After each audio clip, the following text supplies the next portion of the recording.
একটি ছোট গ্রামে থাকত দুই বন্ধু, সুহেল আর রবি।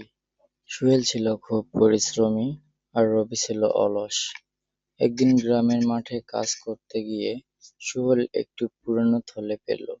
থলের ভিতর ছিল অনেক স্বর্ণমুদ্রা।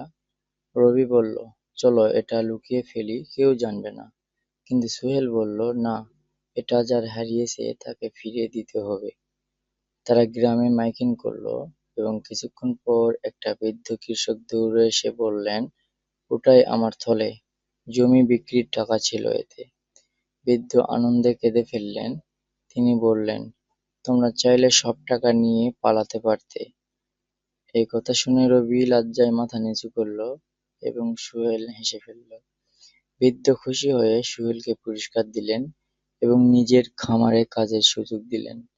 আর রবি বুঝতে পারল, শর্টকাট নয়, সততাই আসল সম্মান।